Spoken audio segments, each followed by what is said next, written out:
Hello बच्चों, नमस्कार। क्या हालचाल, कैसे हैं आप सभी लोग। मुझे उम्मीद है अभी आप सभी लोग एकदम बेहतरीन होंगे, शानदार, जिंदाबाद और जबरदस्त होंगे। तो आप सभी का फिर से स्वागत है एक नए सेशन में। आज हमारा लेक्चर है ठोसों और द्रवों के यांत्रिक गुण के ऊपर और ये लेक्चर नंबर 2 है। अपना एक लेक्चर बेटा कंप्लीट हो चुका है। This is lecture number 2। कौन सा लेक्चर है? Lecture number 2। ठीक है, ओके। तो चलिए स्टार्ट करते हैं, सेशन को स्टार्ट किया जाए। तो सभी लोग टच में हैं? एक बार थम्स अप थम्स डाउन हो जाए, थम्स अप थम्स डाउन हो जाए एक बार। अगर ऑडियो वीडियो क्लियर है तो कमेंट में थम्स अप वोट करो, और अगर नहीं है तो थम्स डाउन पर वोट करना, ताकि मुझे पता चल जाए कि आप जुड़े हुए हैं, आप कनेक्टेड हैं। ठीक है, चलिए स्टार्ट कर देते हैं। तो देखो, एक सवाल एग्जाम्पल से स्टार्ट करते हैं। अच्छा एग्जाम्पल, ठीक ठीक करने लायक एग्जाम्पल। आपको कहा जाता है कि यहाँ पर एक टैंक रखा हुआ है। क्या रखा हुआ है? टैंक, और उसमें भरा हुआ है पानी। मैं पहले डायग्राम बना देता हूं, फिर आपको समझाता हूं।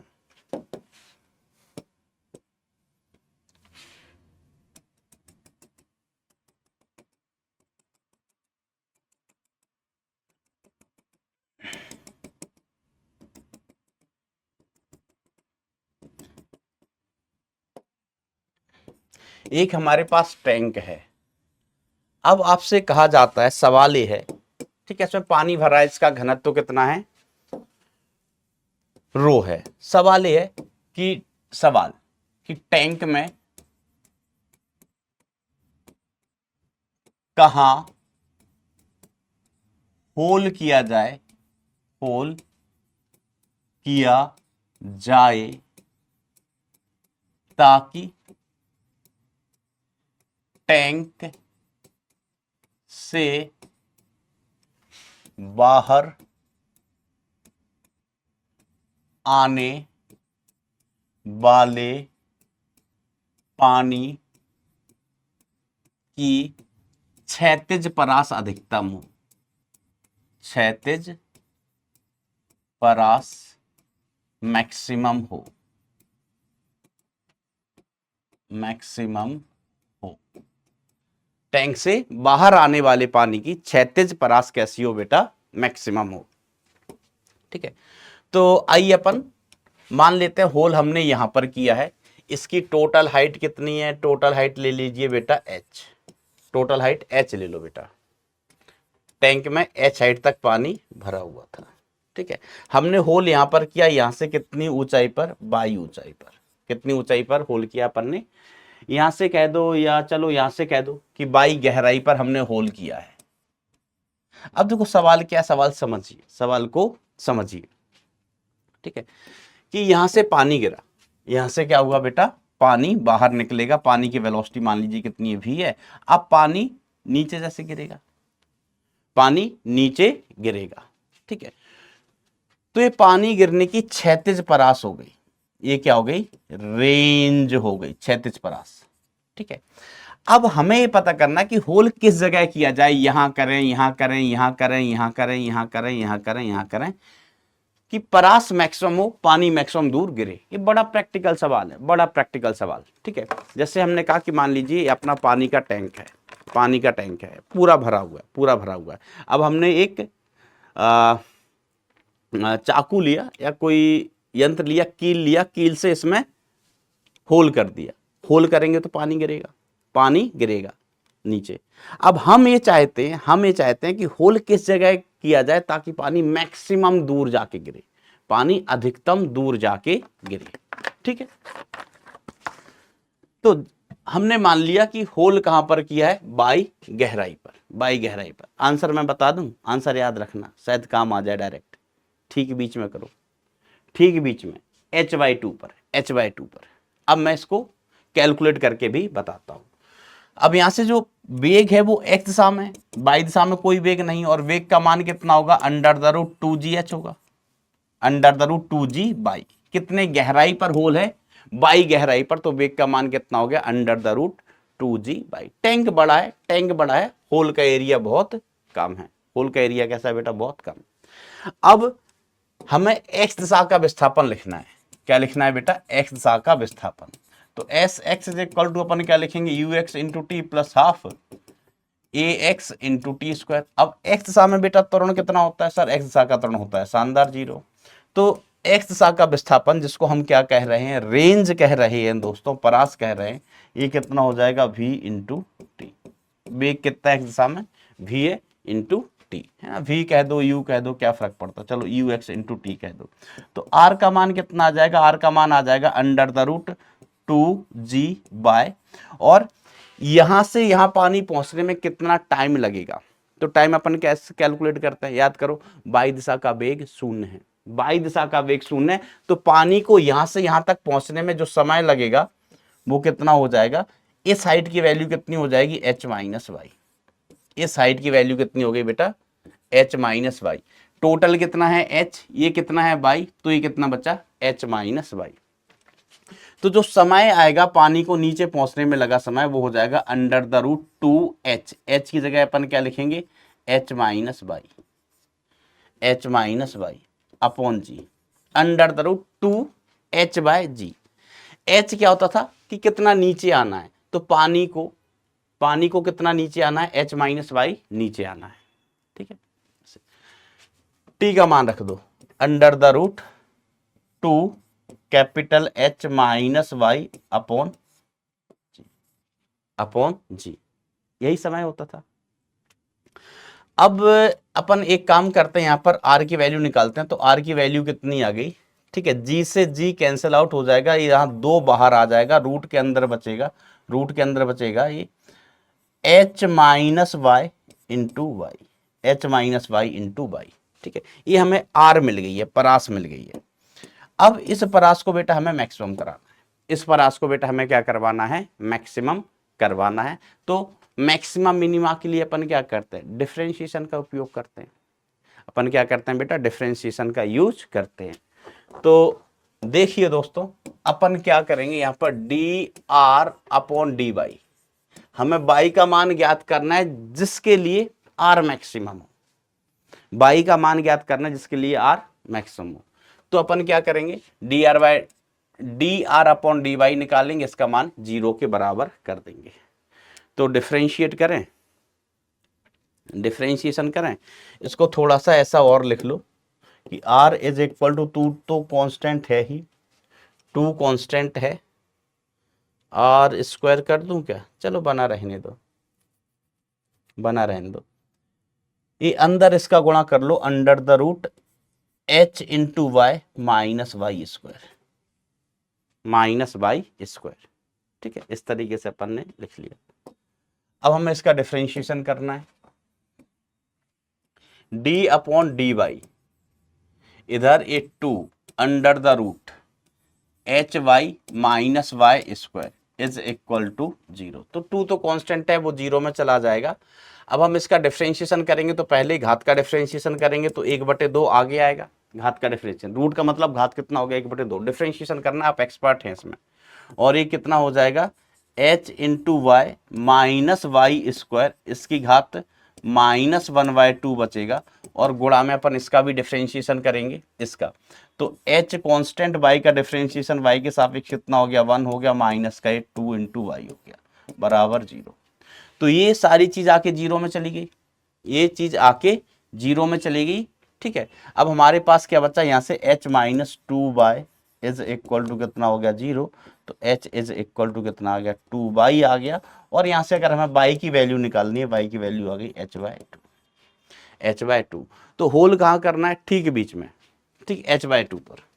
अगर हम ठीक बीच में, यहां से भी हाइट h/2, यहां से भी हाइट h/2 होगी, टोटल हाइट h है, y का मान h/2 आया, तो ये वाली हाइट भी कितनी होगी? h/2। अगर हम ठीक बीच में होल करते हैं तो पानी मैक्सिमम दूर जाके गिरेगा। ठीक है, तो ये अपना आंसर हो गया। मुझे उम्मीद है ये क्वेश्चन आपको क्लियर होगा, बरोबर। चलिए अब अपन आगे बढ़ेगा।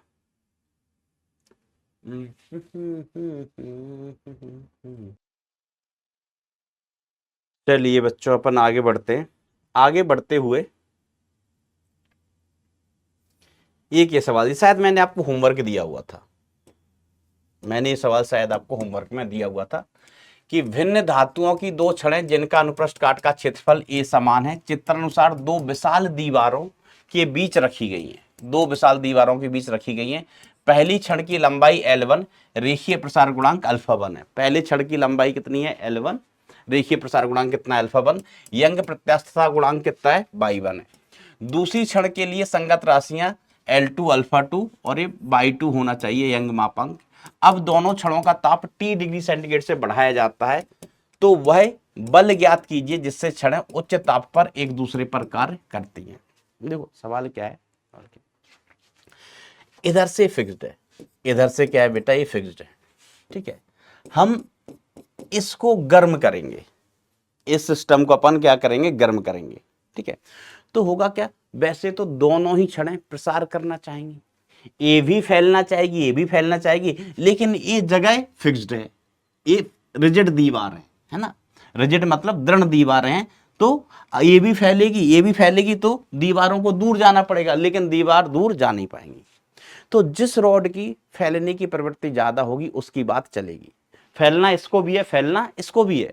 अब हम मान लेते हैं कि अल्फा 1 ज्यादा है अल्फा 2 से, अल्फा 1 ज्यादा है अल्फा 2 से, ऐसा हमने बेटा मान लिया। ऐसा हमने क्या किया है बेटा? माना है। ठीक है मास्टर, मान लो। हमने कहा ओके, अल्फा 1 अल्फा 2 से ज्यादा है, ऐसा हमने मान लिया है। अब हमने गर्म किया तो इस रॉड में प्रसार हो गया, मान लीजिए डेल्टा एल। इस रॉड में प्रसार हुआ डेल्टा एल, ठीक है। तो ये वाली रॉड डेल्टा एल से दब गई, ये वाली रॉड डेल्टा एल से दब गई। अच्छा, ये अगर रॉड फ्री होती, ये रॉड फ्री होती, तो इसमें कितना प्रसार होता? इसमें प्रसार होता डेल्टा L1। डेल्टा L1 का मान कितना हो जाता? L1 alpha 1 into delta T, delta T की जगह टी, जो ताप बढ़ाया गया है, तापांतर है, डेल्टा टी का मान वो टी ही दिया हुआ है। इसमें कितना प्रसार होना चाहता तो इसका प्रसार हम लिख देते डेल्टा एल, तो डेल्टा L2, डेल्टा L2 का मान कितना हो जाता? L2 alpha 2 into T, alpha 2 into T. अब हो क्या रहा है? हो क्या रहा है? जो रॉड 1 है इसको हमने बोल दिया रॉड 1, इसको हमने कह दिया रॉड 2, रॉड 2। तो रॉड 1 में प्रसार होना था इतना डेल्टा L1, लेकिन हो पाया कितना? Delta L।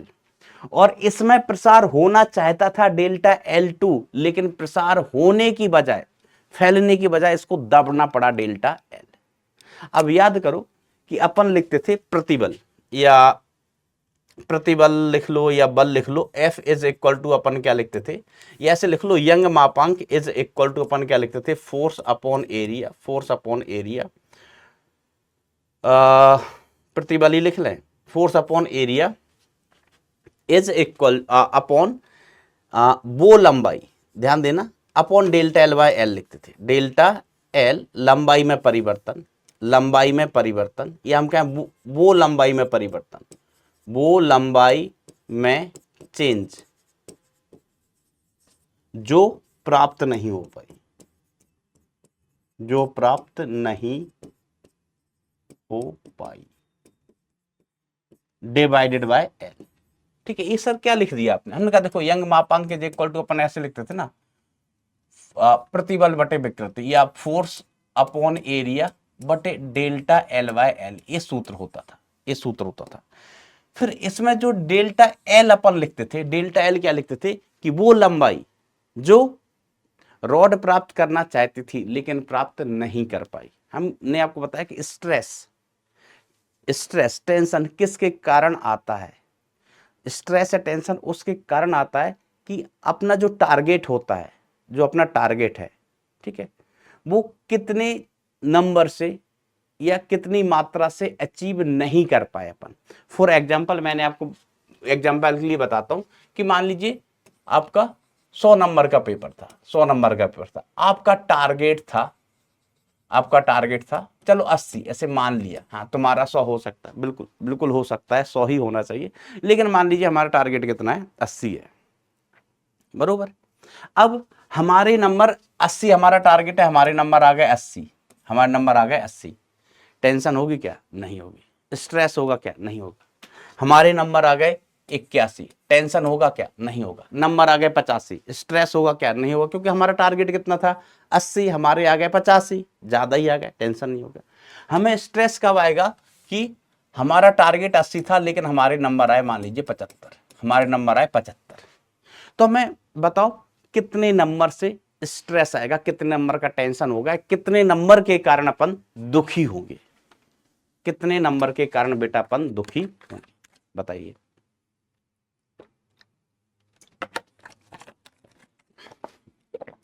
तो आप कहेंगे कि टारगेट था 80, आए हैं 75, 5 नहीं आ पाए, 5 नहीं आ पाए, तो हमें जो स्ट्रेस होगा या जो हमें दुख होगा, जो टेंशन होगा, वो 5 नंबर के कारण होगा, अर्थात वो नंबर, वो मात्रा जो हम प्राप्त करना चाहते थे लेकिन प्राप्त नहीं कर पाए। ठीक है, तो देखो पहले रॉड के लिए अपन लिखें, पहले रॉड के लिए यंग मापांक कितना y1, बल मान लीजिए कितना है F, बल तो सेम ही होगा, डिवाइड बाय एरिया, और पहले रॉड में वृद्धि होना चाहती थी कितना डेल्टा L1, लेकिन हो पाई है कितनी डेल्टा L, होना चाहती थी कितना डेल्टा L1, ये टारगेट है, ये टारगेट है, लेकिन ये बढ़ पाई है कितना डेल्टा L।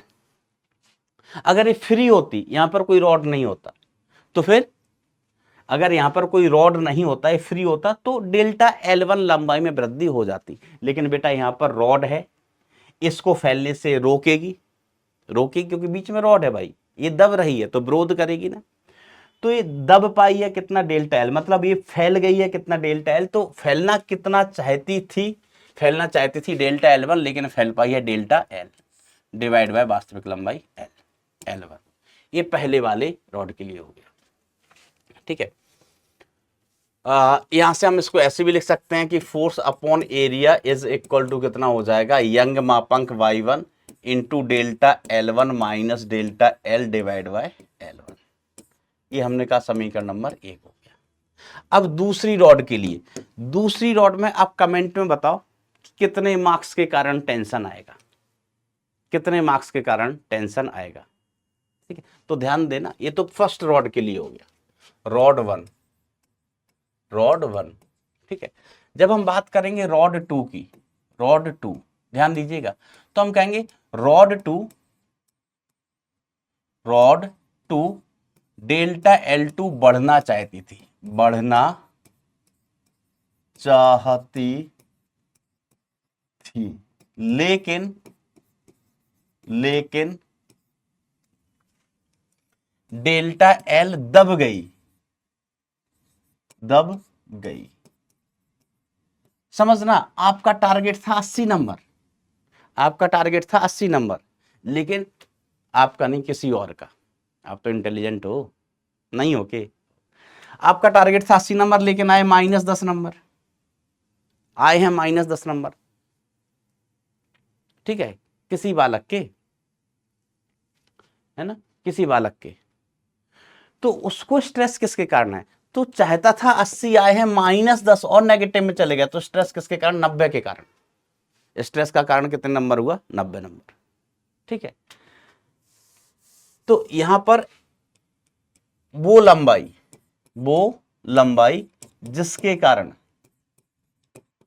जिसके कारण स्ट्रेस हुआ, स्ट्रेस हुआ, वो कितनी है, तो हम कहेंगे वो लंबाई हो गई डेल्टा L2, तो होना चाहती थी लेकिन ये दब और गई भाई, ये बढ़ना चाहती थी डेल्टा L1, लेकिन उसमें से डेल्टा L बढ़ गई है, समझ गए, चाहते थे 80, लेकिन नंबर चाहते थे 80 लेकिन आए हैं 50, तो स्ट्रेस किसके कारण होगा, 80 माइनस 50, लेकिन यहां डेल्टा L1 बढ़ना चाहता था लेकिन वो उल्टा दब गई, दब गई, तो इसलिए के कारण स्ट्रेस आएगा।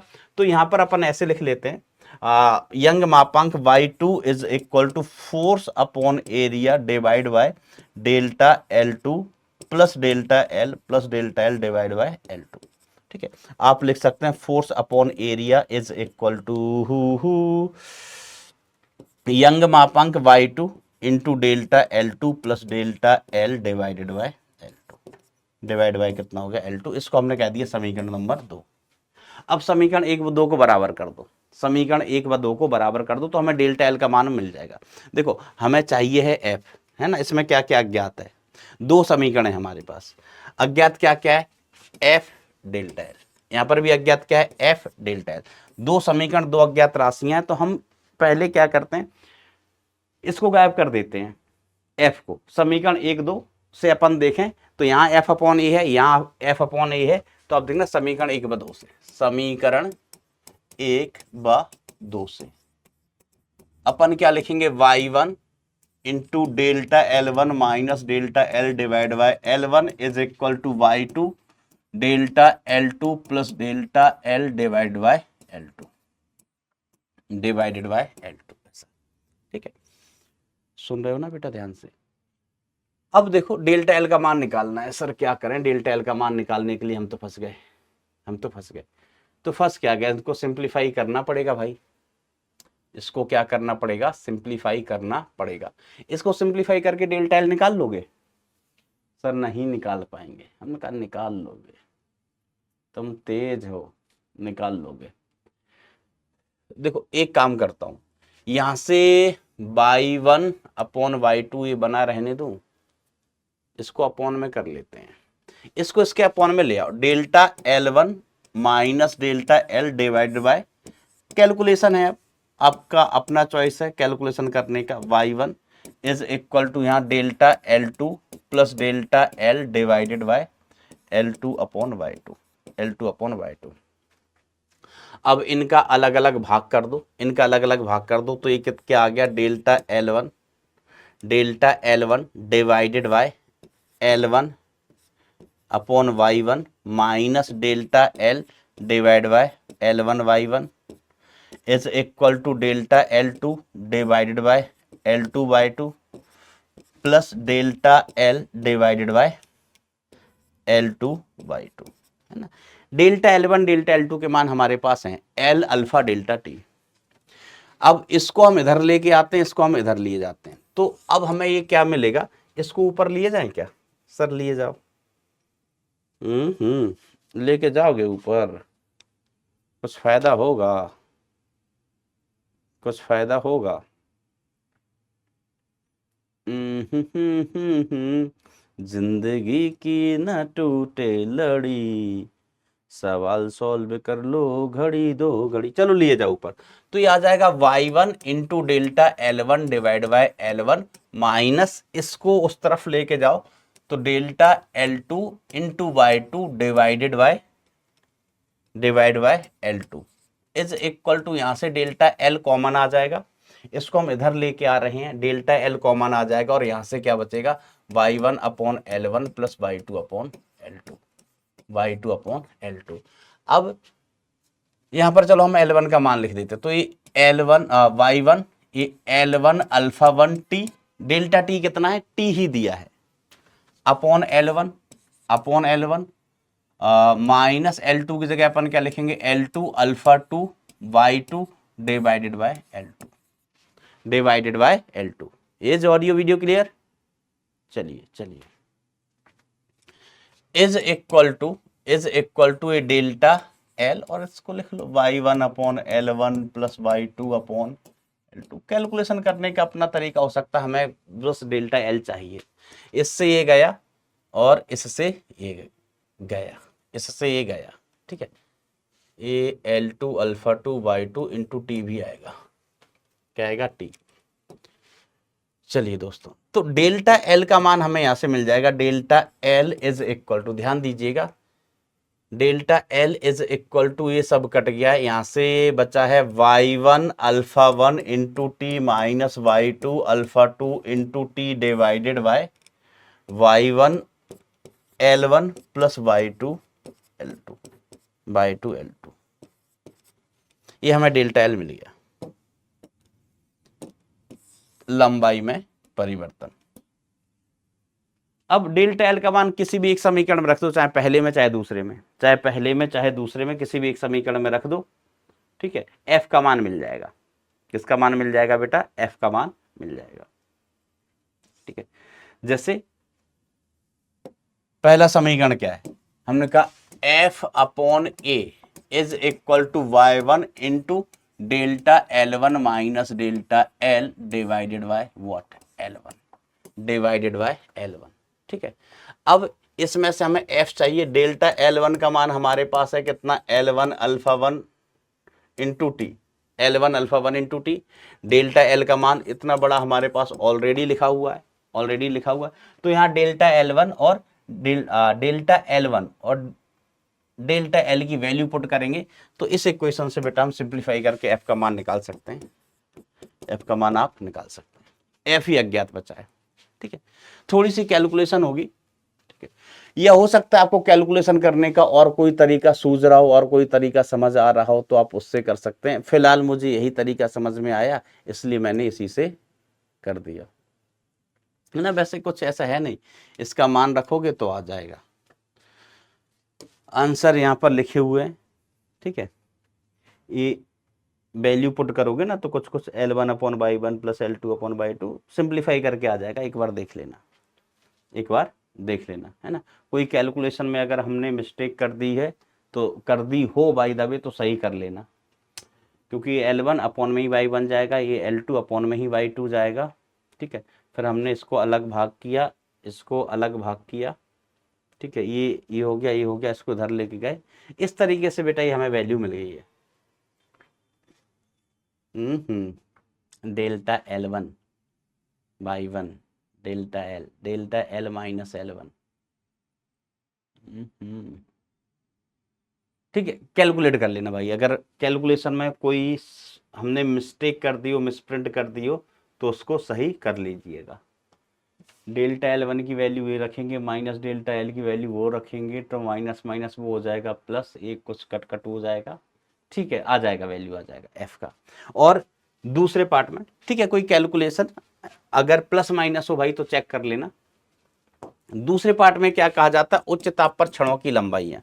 तो उच्च ताप पर क्षणों की लंबाई है दूसरा पार्ट, ये तो बहुत आसान है। दूसरे पार्ट में क्या, पहले की जो लंबाई है ना, पहले वाली रॉड की, इसको हमने कह दिया L1 डैश, तो ये कितना हो जाएगा L1 plus delta L1, L1 plus delta L, L1 plus delta L.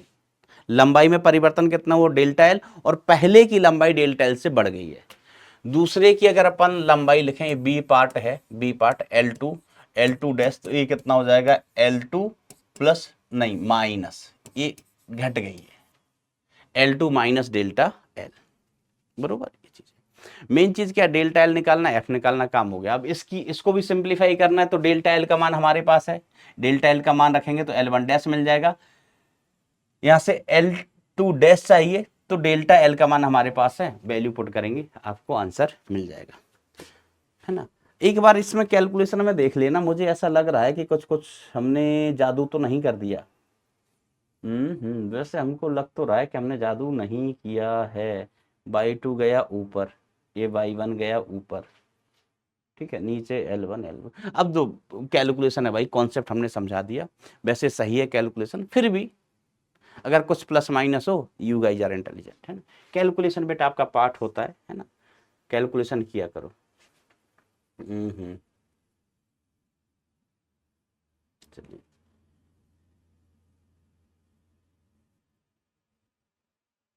अब देखो देखो देखो देखो, अगला सवाल देखिए, अगला सवाल। लंबाई 2L त्रिज्या 2R के एक क्षैतिज मोटे तांबे के तार के एक छोर को लंबाई L त्रिज्या R के एक अन्य क्षैतिज पतले तांबे के तार के एक छोर पर जोड़ दिया जाता है। जब व्यवस्था को दो सिरों पर एक बल द्वारा बढ़ाया जाता है तो पतले तार में प्रसार की तुलना में मोटे तार में प्रसार ज्ञात कीजिए। तो देखो बेटा, ये तो समझ लो, पहले सवाल समझ लो। एक हमारे पास एक तार है मोटा तार और दूसरा तार है पतला तार। तार बिजली से पतले हमारे पिया, ठीक है।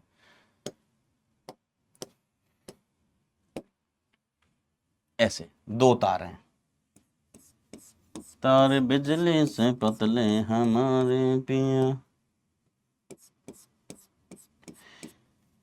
ठीक है।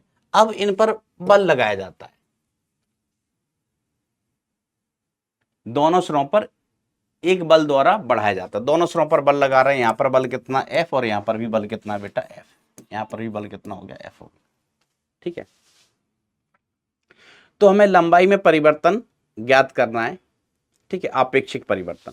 तो चलो इसको अपन मान लेते हैं, एक स्प्रिंग हो गया, इसकी लंबाई में परिवर्तन हमने कहा डेल्टा L1, इसकी लंबाई में परिवर्तन कहा कितना डेल्टा L2, ठीक है। तो अपन इसके लिए लिखें कि F इज इक्वल टू पहले वाले रॉड के लिए दोनों सीरीज में, यहां पर भी बल F है, यहां पर भी बल F है, एक बल लगाया गया है दोनों सिरों पर बराबर बराबर बल, ऐसा ही बोला है। एक अन्य क्षैतिज पतले के तहत जोड़ दिया जाता है। अब व्यवस्था को दो सिरों पर एक बल लगा के, दोनों सिरों पर एक बल लगा के इसको खींचा जाता है। तो इस इधर भी बल कितना F है, या भी बल कितना F है। तो हम क्या लिखेंगे, K equivalent into delta L1। दूसरे केस के लिए लिखेंगे F is equal to K equivalent into delta L2। समीकरण नंबर 1, समीकरण नंबर 2। एक K इक्विवेलेंट पहले केस का और एक K इक्विवेलेंट दूसरे केस का। ठीक है, हम समीकरण 1 व 2 से क्या कह सकते हैं, हम समीकरण 1 व 2 से ऐसे कह सकते हैं बेटा कि K इक्विवेलेंट पहले केस का into delta L1 is equal to K equivalent दूसरे केस का into delta L2। K equivalent तो हर वैल्यू कितना, तो ये y1 इसका एरिया अपॉन इसकी लंबाई, ठीक है, L1 कह दो इंटू डेल्टा L1। या हमें क्या चाहिए, इनका अनुपात चाहिए भाई, delta L1 upon delta L2। Delta L1 तो पतले तार में प्रसार की तुलना में मोटे तार में प्रसार, delta L1 upon delta L2 का मान चाहिए। तो delta L1 upon delta L2 ये हो जाएगा K इक्विवेलेंट दूसरे केस का अपॉन K इक्विवेलेंट पहले केस का। ठीक है, तो delta L1 upon delta L2 का मान कितना आ जाएगा, K का मान यंग मापांक y1, एरिया A1, लंबाई L1। दूसरे केस के लिए यंग मापांक y2, एरिया कितना A2, लंबाई कितना L2, लंबाई कितना L2। ठीक है, तो y1 पहले का त्रिज्या, इसका त्रिज्या 2 गुना, इसका त्रिज्या कितना है 2r, इसकी त्रिज्या कितनी है बेटा, इसकी त्रिज्या r ही है, इसकी लंबाई L, इसकी लंबाई 2L, इसकी लंबाई कितनी है 2L है बेटा, और इसकी लंबाई कितनी है L। अब बड़ा आसान हो गया, मैंने आपको बोला कि एडवांस में हर तरीके के सवाल होते हैं, इजी भी होते हैं और पीजी भी होते हैं, तो ये ठीक सवाल है, करने लायक सवाल है। तो पाई 2r का स्क्वायर कितना हो जाएगा 4r स्क्वायर डिवाइड बाय लंबाई कितनी है इसकी 2L। नीचे अपन लिखें तो यंग मापांक कितना y2, एरिया कितना पाई r स्क्वायर पतले वाले तार का, लंबाई कितनी है L। अब हम काटा कूटा मचाएगा, L से L वेल हो गया, पाई r स्क्वायर से पाई r स्क्वायर कट गया, और क्या कट रहा है।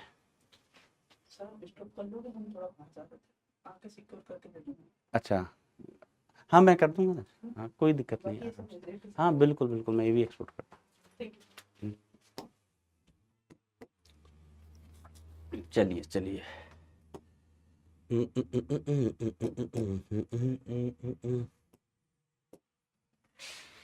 ये delta L1 divide by delta L2, इसकी वैल्यू कितनी हो जाएगी। अब देखो यहाँ से बचा कितना है, बचा कितना है, बचा कितना है, ऊपर एक कट के 2 बचा, तो 2y1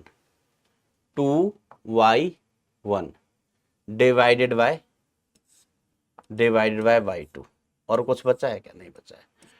2y1 की वैल्यू कितनी है, अरे यार ये बाई की वैल्यू दी है क्या यंग मापांक तांबे के तार को, तो भाई दोनों ही तार तांबे के हैं, ये यंग मापांक ये भी तांबे का तार है, ठीक है, तांबे के ही तार है, इसका मतलब जो y1 है वो बराबर होगा किसके y2 के। सर क्यों ऐसा, कैसे, ऐटा भालो होवे ना, उनका ऐटा भालो होवे सर कैसे। देखो जो बाई होता है वो किसका प्रॉपर्टी होता है, मटेरियल का, दोनों ही तार तांबे के हैं, दोनों ही तार तांबे के हैं, तो बाई भी सेम होगा, बाई सेम होगा, ठीक है, मैंने लिख दिया है। तो इसकी वैल्यू कितनी आ गई 2 आ गई, है ना, तो कठिन सवाल नहीं था ये। Delta L1 upon delta L2 is equal to कितना आ गया 2। This is the answer my dear friends, मेरे परम प्रिय मित्रों। ANS हो मास्टर हो, ऐसा चलिए।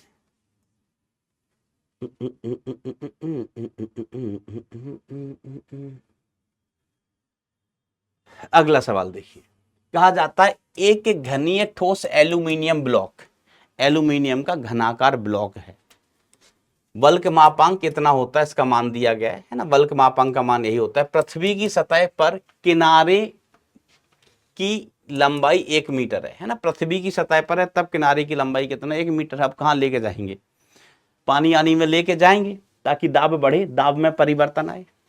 इसे 5 किलोमीटर गहरे समुद्र के तल पर रखा गया है। पानी का औसत घनत्व, पानी का औसत घनत्व और गुरुत्वीय त्वरण क्रमशः इतने इतने लेते हुए मिलीमीटर में ब्लॉक के किनारे की लंबाई में परिवर्तन ज्ञात कीजिए। ओ माय गॉड, कब बुआ, ओ माय गॉड, लंबाई में परिवर्तन हमें ज्ञात करना है। ठीक है, तो देखो जो वल्क मापांक अपन लिखते हैं बी, ये हमने कहा भी delta P upon delta we कह दो, डेल्टा वी कह। सर माइनस, हमने कहा माइनस इसलिए आता है कि अगर दाब बढ़ रहा है तो आयतन घटेगा और अगर दाब घट रहा है तो आयतन बढ़ेगा, है ना, ऐसा आता है। अब इसका मान आपको दिया गया 70 गीगा पास्कल, है ना, 70 गीगा पास्कल।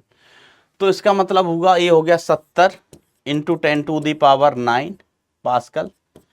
भी आयतन, हम डेल्टा वी बाय वी का मान निकालते हैं यहाँ से, ये हो गया डेल्टा पी और delta v by v, delta v by v. आयतन में परिवर्तन निकाल देते हैं, फिर लंबाई में परिवर्तन तो निकाल ही लेंगे। तो आयतन में परिवर्तन डेल्टा, ये सवाल भी आसान निकला, कितना हो गया, ये धर गया तो ये आ गया delta p divided by 70 into 10⁹, 70 into 10⁹। तो यहां से delta v upon v, delta v upon v, delta p का मान कितना होगा, कितनी गहराई पे लेके गए हैं, 5 किलोमीटर, है ना। एटमॉस्फेरिक प्रेशर दिया है, ऐसा तो दिया नहीं है, ऐसा दिया नहीं है। तो अगर हम 5 किलोमीटर गहराई पर लेके जाते हैं तो जो दाब में परिवर्तन, अच्छा दाब में परिवर्तन ही तो चाहिए, दाब में परिवर्तन। अगर हम एच गहराई पे जाते हैं, एच गहराई पर जाते हैं तो दाब में परिवर्तन कितना आता है, अगर हम एच गहराई में गए किसी द्रव में तो ये आता है रो जी एच, कितना आता है बेटा, रो जी एच। ठीक है, तो डेल्टा पी की जगह अपन क्या लिखेंगे, रो जी एच लिखेंगे अपॉन 70 इंटू 10⁹ बल्क मॉडुलस। ठीक है, तो डेल्टा वी अपॉन वी, इसकी वैल्यू कितनी होगी, रो तोहरा वैल्यू कितना है रे, रो का वैल्यू है 10⁻3, जी का वैल्यू 10 है, एच का वैल्यू 5 किलोमीटर बोले तो 10⁻3 divide by 70 into 10⁹, rho g h. अब इसकी वैल्यू देखो, ये क्या हो गया, क्या क्या हुआ, 3 4 जी, ये 6 जीरो, 6 और एक 7 जीरो, 7 जीरो, इससे इससे इससे इसको चटकाओ तो यहाँ पर कितने बचे, 2 जीरो बचे। तो इसकी वैल्यू कितनी आ गई, ऊपर से क्या बचा है बेटा 5, नीचे से बचा है 700, नीचे से क्या बचा बेटा 700, और ये वैल्यू आई होगी मीटर क्यूब में, किसमें वैल्यू आई है, मीटर क्यूब में। ठीक है, एक बार देख लेना, 700 नहीं 7000, एक 70 तो ये है, 2 जीरो ये है, 2 जीरो ये रहे बेटा।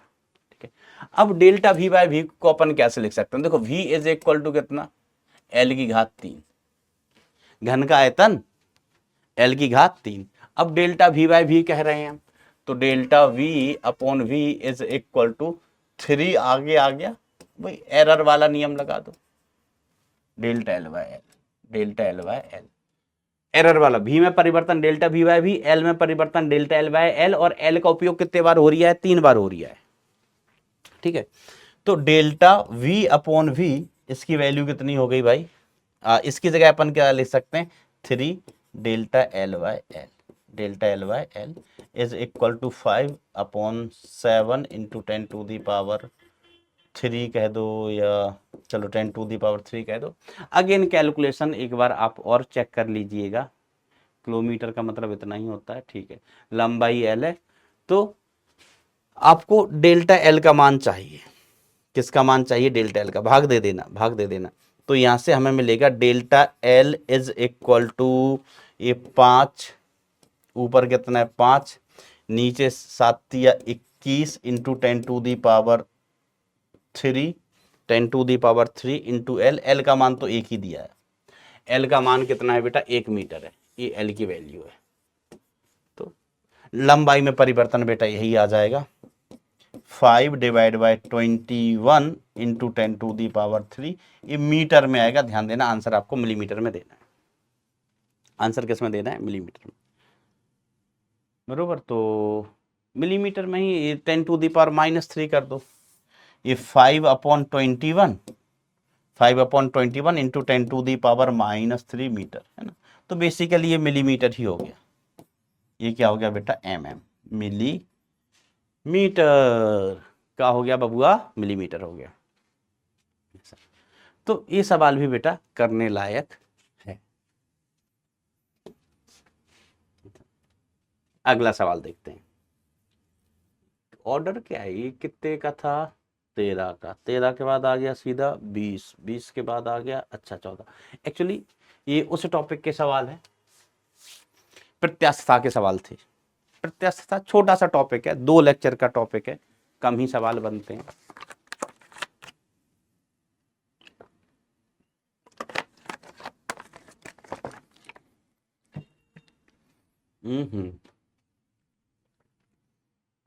Is audio video clear? हाँ मास्टर क्लियर।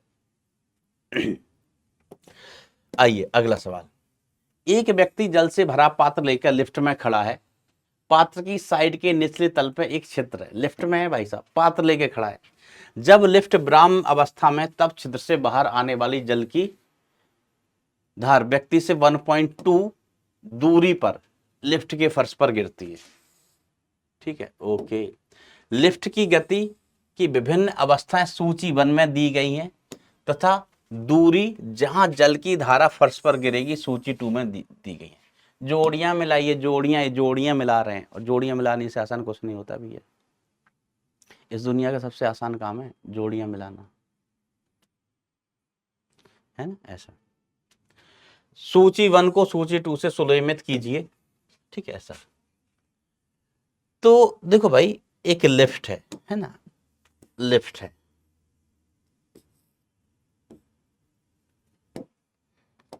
लिफ्ट के अंदर एक जेंटल लेडी है, नहीं जेंटलमैन है ऐसे। इनके हाथ में क्या है, कछु कंटेनर लिए हुए हैं, पात्र लिए हुए, का लिए हुए हैं पात्र। अब पात्र में क्या भरा होगा, पानी भरा है, चाशनी तो भरी नहीं होगी, पानी भरा हुआ है।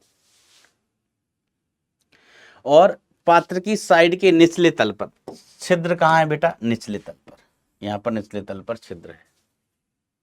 ठीक है, ऐसे। तो भाई यहां से पानी गिरेगा, ऐसे करके नीचे गिरेगा। थोड़ी बड़ी बना दो इसको। यहां से पानी गिर रहा होगा, ऐसे करके नीचे गिरेगा, और तब छिद्र से बाहर आने वाले जल की धार व्यक्ति से इतनी दूरी पर गिरेगी। मतलब परास की बात कर रहे हैं, परास आर। किसकी बात कर रहे हैं, परास आर की। ठीक है।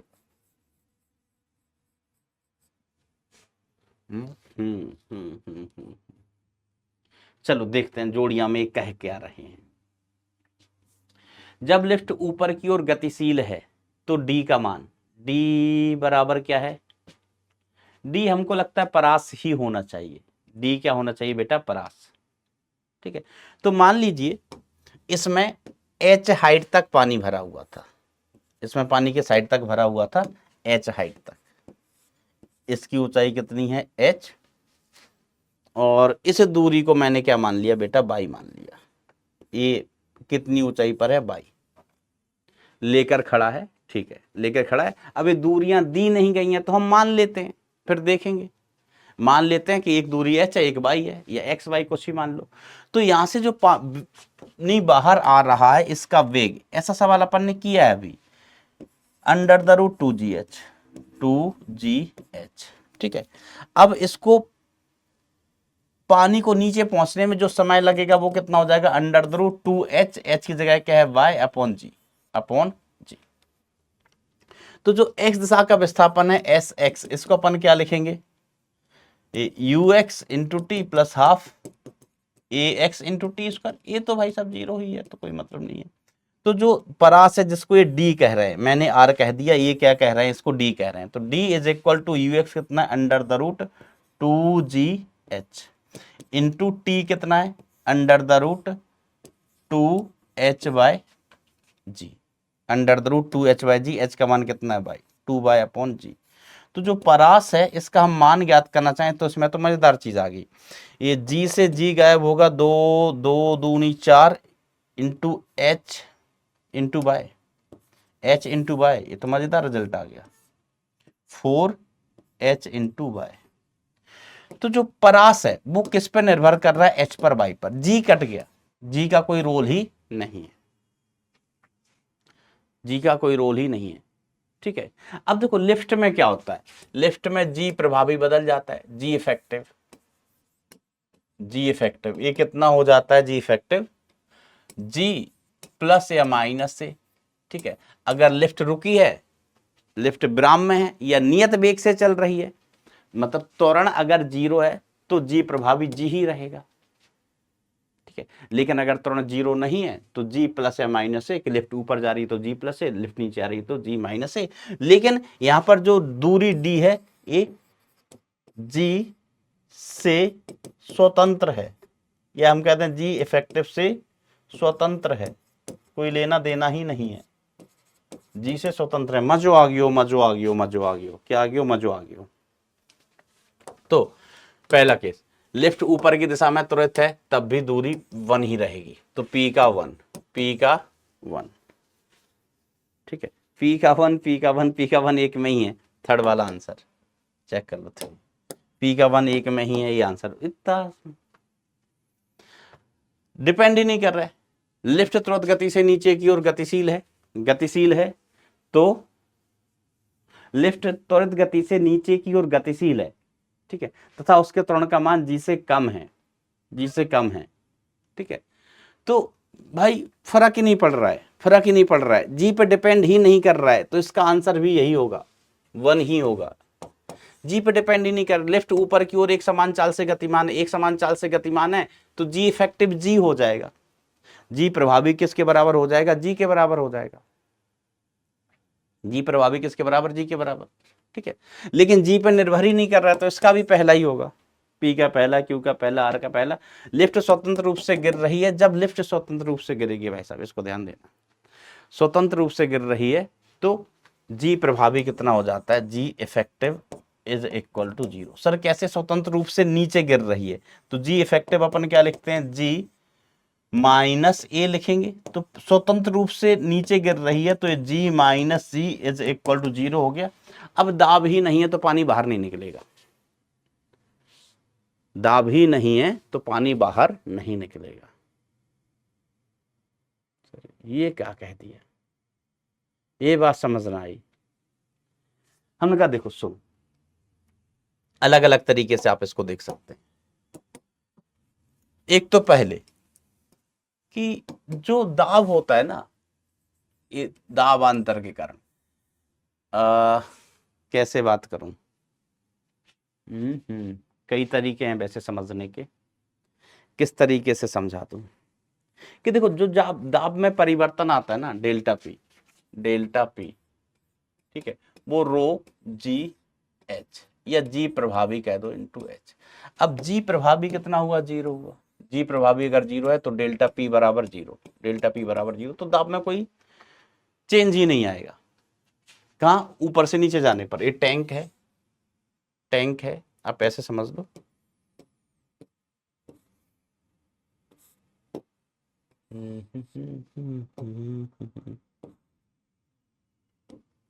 ये पानी भरा हुआ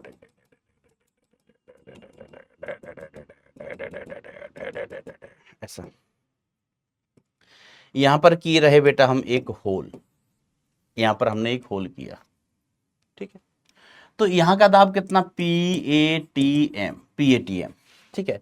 अब यहां पर G 0 है, अपन को पता है कि G इफेक्टिव 0 है, G की दिशा में चलते हैं तो दाब बढ़ता है, G के विपरीत जाएंगे तो दाब घटेगा, ठीक है। अब मैंने कहा कि यहाँ का दाब PATM है, यहाँ का दाब कितना, PATM है। अब यहाँ G 0 है, हम जाएंगे जाएंगे दाब बढ़ेगा ही नहीं, दाब बढ़ेगा ही नहीं, दाब बढ़ेगा नहीं। हम इस बिंदु का भी दाब देखें, इस बिंदु का दाब, तो वो किसके बराबर होगा, PATM के ही बराबर, क्योंकि G होता तो दाब बढ़ता, रो जी एच, रो जी एच। या चलो हम ऐसे कह देते, चलो ये वैसे सामान्यता, ये बिंदु कितना है 1, इस बिंदु को हम कह देते हैं 2, हम बिंदु 2 का दाब लिखते हैं pressure at point 2, pressure at point 2, तो हम क्या लिखेंगे, PATM प्लस रो जी इफेक्टिव, जी प्रभावी इंटू गहराई h, है ना। इसकी गहराई कितनी ले लो बेटा, h ले लो। लेकिन स्वतंत्र रूप से गिर रहा है तो जी का मान कितना हो गया, 0 हो गया। जी का मान कितना हो गया, 0। तो P2 का मान किसके बराबर आएगा, PATM के बराबर आएगा। अब यहां पर दाब PATM, ये हम कहें इस पॉइंट का दाब भी कितना, PATM। यहां पर हर जगह दाब कितना, PATM। यहां बाहर का दाब कितना, PATM। अब इस पॉइंट का इस पॉइंट का दाब बराबर है। द्रव कहां से कहां बहता है, उच्च दाब से निम्न दाब, उच्च दाब से निम्न दाब, ठीक है। तो यहां पर और यहां पर दाब दोनों जगह भाई साहब बराबर हैं, तो ना तो कोई उच्च दाब ना कोई निम्न दाब, तो द्रव बहेगा ही नहीं, द्रव बहेगा ही नहीं, ठीक है। इस तरीके से देख लो। दूसरा तरीका और कोई तरीका, तो हमने कहा देखो यहां से हमने कहा पानी निकल रहा है, पानी का वेग कितना है, v का मान कितना होता है सर, v का मान होता है √2gh। हमने कहा g की जगह क्या लिखोगे, g प्रभावी, जी प्रभावी। जी प्रभावी का मान कितने भाई साहब, हमने कहा जी प्रभावी का मान 0 है। जी प्रभावी का मान 0 है तो वेग कितना है, 0। वेग 0 है मतलब यहाँ द्रव बह रहा है, उसका वेग 0 है, मतलब द्रव नहीं बह रहा है, द्रव नहीं बहेला। समझेला कि नहीं समझेला सर, समझेला समझेला, द्रव नहीं बहेला। ओके, तो समझ गए होगे कि पानी बाहर नहीं आएगा, ठीक है। उत्प्लावन बल भी नहीं लगेगा, है ना। जैसे अपन कहें कि कोई पात्र है ना, कोई पात्र है, इसमें कोई वस्तु डूबी हुई है, इसमें पानी भरा हुआ था, है ना। ऐसे इस सवाल से कोई लेना देना नहीं है, मैं ऐसे ही बता रहा हूं, ठीक है। तो इस पर उत्प्लावन बल कितना लगता है, F1c लगता है √ρ(v)g। रो किसका, द्रव का, इंटू वस्तु के डूबे हुए भाग का आयतन इंटू जी ये लगता है। अब मान लीजिए फ्री फॉल करे, स्वतंत्र रूप से नीचे गिरे, तो जी प्रभावी कितना हो जाएगा, 0 हो जाएगा। जी प्रभावी कितना हो जाएगा, 0। तो उत्प्लावन बल भी 0 हो गया, उत्प्लावन बल भी कितना हो गया, 0। बेसिकली उत्प्लावन बल क्यों आता है, मैंने आपको बताया था, उत्प्लावन बल आता है दाब के अंतर के कारण। क्यों आता है बेटा उत्प्लावन बल, दाब के अंतर के कारण, ठीक है। देखो हम ये पॉइंट लेते हैं, ये लिया पॉइंट 1, ये लिया हमने पॉइंट 2, ठीक है। कंटेनर ब्राह्म में है, ब्राह्म अवस्था में, तो किस पॉइंट का दाब ज्यादा होगा, हम कहेंगे जो पॉइंट गहराई पर है वहां पर दाब ज्यादा होगा। तो पॉइंट 2 का दाब ज्यादा होगा, पॉइंट 1 का दाब कम होगा। तो जो नेट दाब है, या हम कहें दाब का जो नेट बल है वो ऊपर की तरफ होगा, यही उत्प्लावन बल है। यहां पर दाब ज्यादा, यहां पर दाब कम, यहां दाब ज्यादा यहां दाब कम, तो पॉइंट 2 पर दाब ज्यादा है ना, पॉइंट 1 पर कम है। तो ये जो दाब अंतर के कारण यहां पर बल ज्यादा लगेगा, यहां पर बल कम लगेगा। यहां पर बल हमने कह दिया मान लीजिए कितना है, F2, यहां पर बल मान लीजिए कितना है, F1। तो F2 ज्यादा F1 कम है, तो नेट बल ऊपर की ओर होगा, उसको हम कहेंगे उत्प्लावन बल, उत्प्लावन बल कहेंगे। लेकिन अगर जी प्रभावी 0 है तो हर एक पॉइंट पर 1 पर 2 पर दाब बराबर, दाब बराबर, तो कोई दाबांतर ही नहीं होगा, तो कोई उत्प्लावन बल ही नहीं, ठीक है। ये बस मैं ऐसे साइड इंफॉर्मेशन बता रहा हूं, सवाल से इसका कोई लेना देना नहीं है, ये तो साइड इंफॉर्मेशन है, साइड इंफॉर्मेशन, ठीक है। आंसर तो बेटा पहले पी का सिर्फ 1 है, पी का सिर्फ 1 है ना। इसलिए जोड़ियों मिलाने वाले सवाल है ना, इजिली हो जाते हैं। मान लीजिए आपसे कहीं कोई गलती हो गई कि पी का आपका 3 आ जाता, तो आप आगे चल के बच जाओगे, क्यू का 1 आना चाहिए, आर का 1 आना चाहिए। तो यहां पर आपको क्या सहायता मिल जाती है जोड़ी मिलाने वाले सवाल में, और सवाल भले ही बड़ा होता है लेकिन आंसर आपको इजिली मिल जाता है ना। वैसे तो बहुत ज्यादा नहीं है, एडवांस की अगर अपन बात करें तो उतना बड़ा सवाल नहीं है, लेकिन फिर भी कोई बात नहीं, आसान ही है। आइए एक और 22 का सवाल, 20 का सवाल है, किसका सवाल है, 20 का।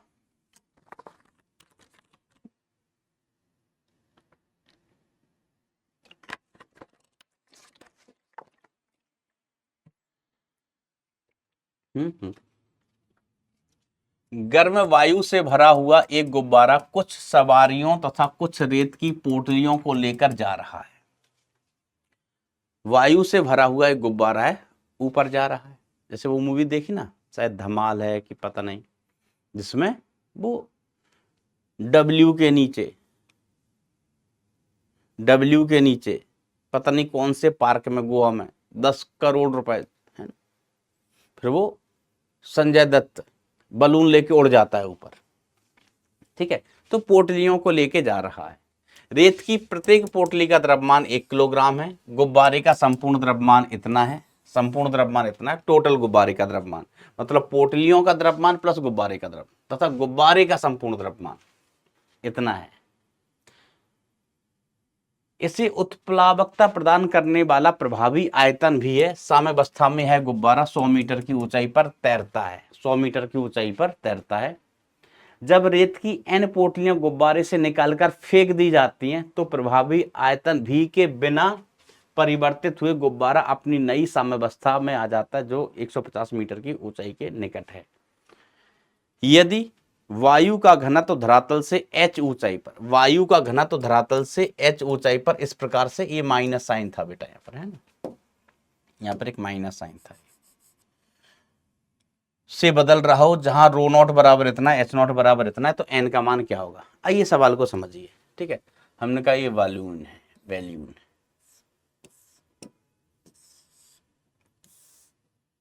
सवाल समझाता हूं मैं, क्या करता हूं बेटा, मैं आपको सवाल समझा रही हूं।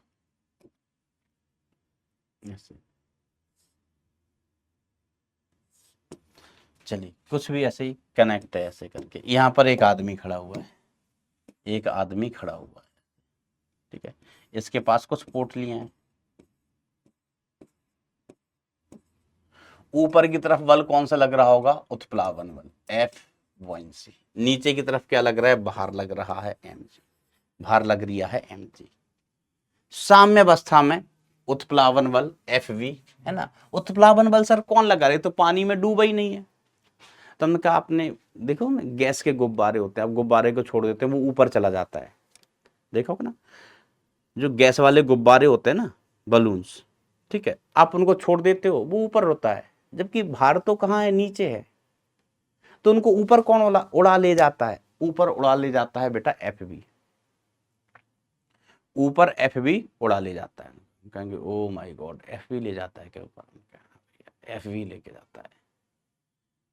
Fv लगाया किसने, हमने कहा वायुमंडल, वायुमंडल ने, यहाँ एटमॉस्फेयर है, वायुमंडल है, यहाँ एयर है, एयर है। तो एयर क्या है, एक तरल है, फ्लूइड है, ठीक है। जो बहेला, फ्लूइड क्या होता है, जो बह सके, हवा बहती है, हवा बहेला। तो ऊपर की तरफ एयर ने लगाया ये बल, ठीक है। साम्यावस्था में, साम्यावस्था में, तो साम्यावस्था में अपन क्या कहेंगे कि F उत्प्लावन is equal to m total, total m into g, total m into g. और उत्प्लावन बल का मान कितना हो गया, मान लीजिए कितने रो, रो इंटू वी इंटू जी। ये तो पूरा का पूरा गुब्बारा इसी में डूबा हुआ है, हवा में। तो रो इंटू गुब्बारे का आयतन इंटू वी इंटू जी। रो किसका सर, रो एयर का, हवे का, रो हवे का, इंटू वी किसका, गुब्बारे का आयतन, into g is equal to m into g. G से जी बाबा टिल्लू हो गया। रो एयर कहां से लाओगे, तो हम कहेंगे रो एयर का मान सवाल में दिया हुआ है, रो एयर का मान सवाल में दिया हुआ है। और पहले कितना है, रो का मान कितना है, एच के फलन में, हाइट के फलन में, rho naught e to the power minus h by h naught, h by h naught, ठीक है। तो ये हो जाएगा rho naught e to the power minus h का वैल्यू कितना, 100 metre divide by h naught, divide by h naught is equal to m. ये हमारे पास एक इक्वेशन हो गया। अच्छा भी रहेगा यहां पर,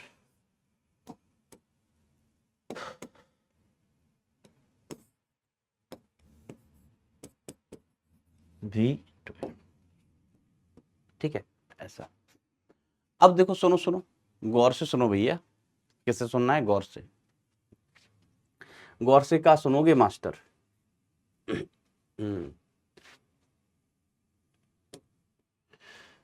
दूसरा केस, अब इसमें से क्या किया, एन पोटली फेंक दी, एन पोटली फेंक दी, एक पोटली का द्रव्यमान 1 किलोग्राम है। तो हम कहें एन पोटली फेंकने पर, है ना, केस 2, एन पोटली, पोटली क्या लिखे, पोटली कह दो या कण फेंक, एन कण कह दो, कण फेंकने, फेंकने के बाद बचा द्रव्यमान, बचा द्रव्यमान। तो कुल द्रव्यमान कितना था m, कितनी है पोटली n, इंटू एक पोटली का द्रव्यमान कितना, 1 किलोग्राम, 1 किलोग्राम। तो जो बचा हुआ द्रव्यमान है वो m minus n kg, m minus n kilogram. अब इस केस में फिर से साम्यावस्था है, हाइट बदल गई, साम्यावस्था है। तो बात वही है कि अभी उत्प्लावन बल नया इज इक्वल टू भार नया, नया भार। उत्प्लावन बल कितना हो जाएगा, रो किसका, एयर का है ना, इंटू वी इंटू जी। आयतन नहीं बदल रहा है, सवाल में बोला है कि पोटली फेंक दे रहे हैं तब भी गुब्बारे का आयतन वही है, capital M minus n into g, g से जी बाबा टिल्लू। अब इसका रो का मान कितना हो जाएगा, हम कहेंगे rho naught into e to the power minus 150 upon h naught. अब साम्यावस्था कहां पर है, नई साम्यावस्था 150 मीटर की ऊंचाई पर है, नई साम्यावस्था कहां पर है, 150 मीटर की ऊंचाई पर है, ठीक है। ऐसा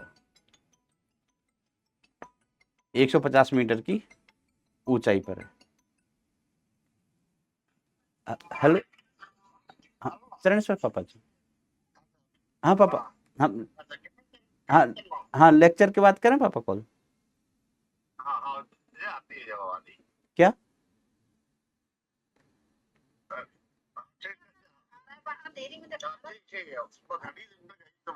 अच्छा अच्छा, हाँ ठीक ठीक ठीक ठीक है पापा जी, हम अब थोड़ी देर से लगा रहे हैं लेक्चर के बाद को।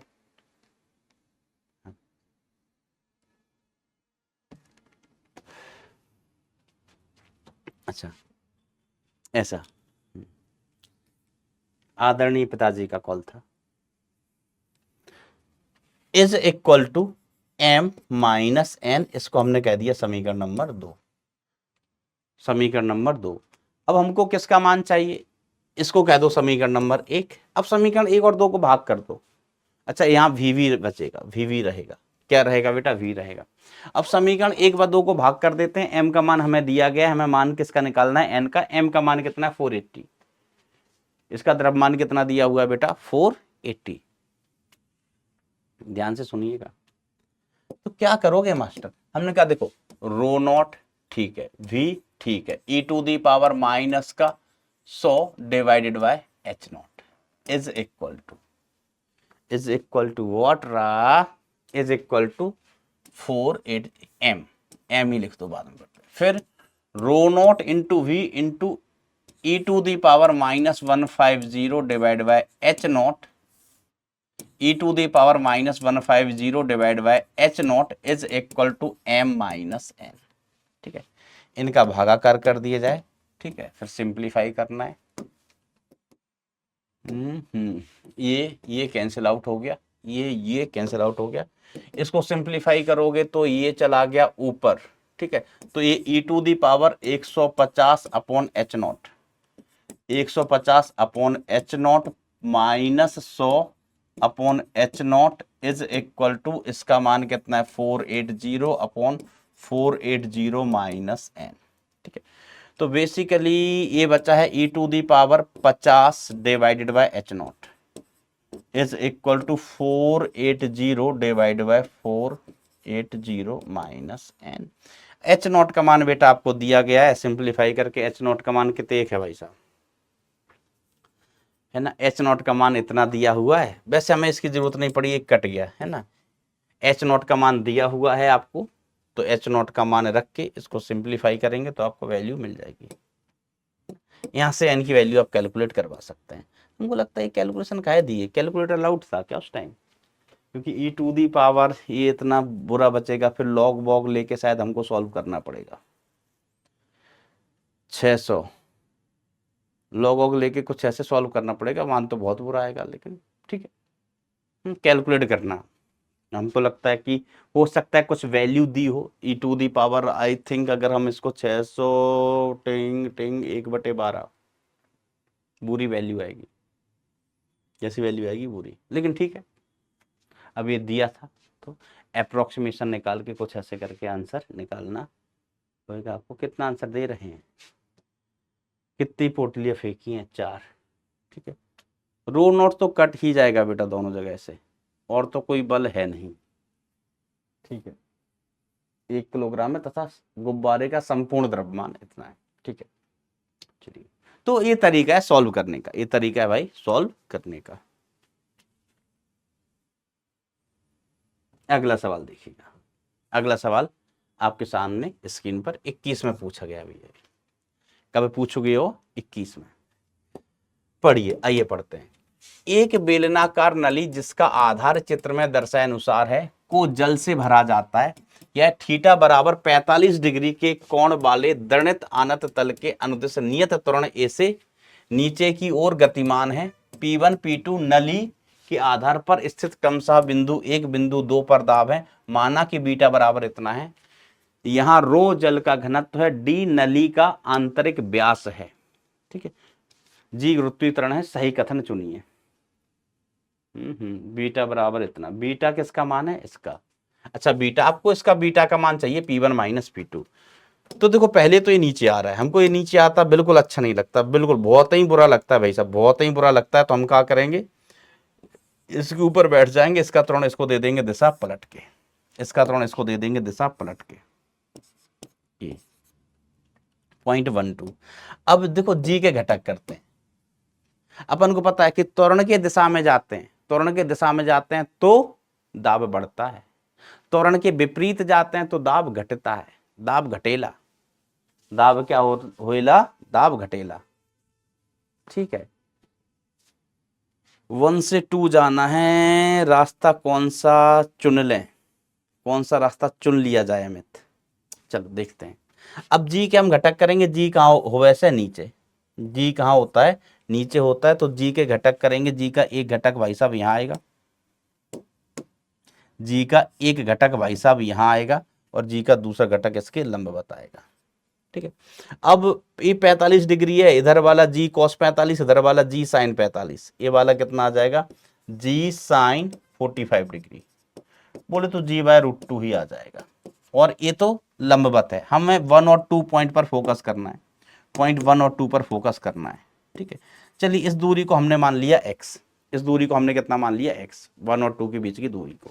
ठीक है, अब मैं दाब अंतर लिखना P1 माइनस P2, तो P1 इज इक्वल टू हम लिख रहे हैं यहाँ का दाब, यहाँ का दाब, यहाँ का दाब हमें लिखना है। तो यहाँ का दाब हमें लिखना है, तो हम इस पॉइंट से यहाँ चलते हैं, यहाँ से यहाँ चलते हैं, तो हम यहाँ से चलना स्टार्ट किए। यहाँ का दाब कितना है साहब, P2 है, P2। ठीक है, फिर हम ए के विपरीत हैं, ए के विपरीत जा रहे हैं, यहां से यहां जा रहे हैं तो ए के विपरीत जा रहे हैं, ए के विपरीत जा रहे हैं तो दाब घटेगा, त्वरण के विपरीत जाने पर दाब घटता है। ए इधर है, इधर हम जा रहे हैं ए के विपरीत, तो दाब घटेगा कितना, माइनस रो इंटू ए इंटू एक्स, इंटू एक्स।